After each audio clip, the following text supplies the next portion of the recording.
So here we are up in the Nunes Plateau. We're at the turtle dreaming site, and I'm just like to show you that there's a lot of significance, and it's all related to the turtle here. The turtle's a guardian, Wiradjuri guardian. It's significant if you're lost. It shows you the way, and there's also calendars. But if you can see here, it's better after it's been raining, but here's actually a carving of a turtle.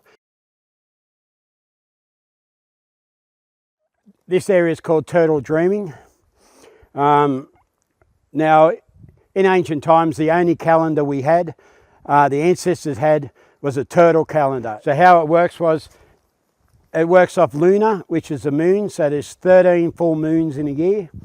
So on the back of a turtle, if you look at the sections that's in the middle of the turtle's back, there's 13 pieces to that turtle.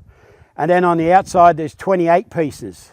So if you times that, you get 364, which is what basically we get for a standard colonialised calendar.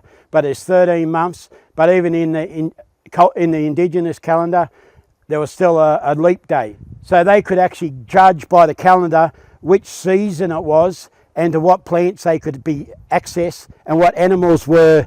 Animals come out in certain parts of the year and which animals don't. So it was actually a timeline for how they could do their journey, their travels, and actually navigate their food supply, their vegetation supply, because this is how they operated for tens of thousands of years, and it always worked. So up here we've got this rock here. You can see it's been carved, and it actually looks like a turtle shell, but because of the Gospers Mountain fire was so intense, these rocks have actually shattered. So a lot of this information's been gone. But looking at this one, I'd say this was a 13, this would have been a 13 piece, and the one over there is the 28 piece, which is actually a significant, means it's a significant area which regulated time for cultural history. So we knew where, and then we'd also gather here. There'd be heaps of ceremonies. Different mobs and clans that come from different parts of country, all here for initiation. And there's actually 3 big initiation areas here. Right, so what we've got here is, we've actually got markings. Now this whole area is full of markings, but as you can see, there's a lot of markings here. So what this is actually showing you, if we cleared all the dirt off, and because it's eroded over 200 years without getting redone, we've lost a lot of the markings. It shows you, this is a GPS map done thousands of years ago by the Wiradjuri ancestors of where the journeys all are, where all the significant spots are, that they were used with other Indigenous compass type carvings that would show them the direction of all their travels, because they travel, everything was a journey. So they had to go from one area to the other, but there was no SES or anything to get rescued. They followed the songlines. They knew how to read the quartz under the ground with the clapping sticks to understand where they were travelling to, and they do a big boundary. They might come back here every 2 years.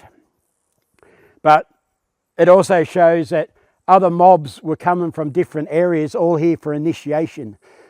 This was a big draw card for bringing everyone together, and they'd follow the song lines, because under cultural law, you stayed on your song line if you were invited. So that way you didn't get in trouble. So this is where the main ceremonies all happen here. So before all this regrowth come here, because we would have had cultural burns, there would only been the trees that were significant, that we needed for medicine.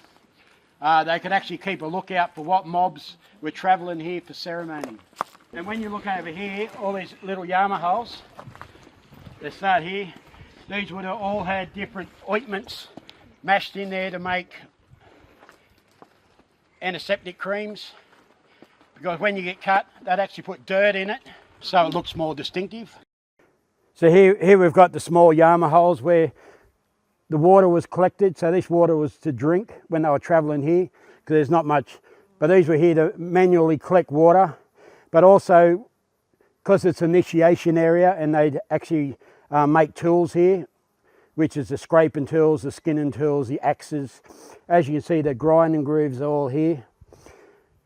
So they'd have initiations, where they cut the skin of the shaman when he got elevated to the next level. But this whole area is just full of grinding grooves. And over the other side of the valley, down that way, up that way, there's so many of these, which wasn't important because, as you can see, it rained 2 days ago, but up here it's so dry, you had to be able to access water. And our ancestors created these little wells, so there was always water there. The animals had water, they had water, and surprisingly the water stays in them a long time. I've seen a big gnama well over there that they use, which is a family area further over, and I've never ever seen it dry out, and it's about that deep, and that's being made. So these are important for survival, and it allows, and you can't sharpen an axe or a spearhead or a knife without water and stone. It works like a wet wheel, like if you use a wet wine wheel, grinding wheel. And this is a beautiful example. Like this area is so beautiful with so many grinding grooves, carvings, significant cultural spots which show you directions, maps. And I'm very honoured and proud to be a custodian in the area where all this is.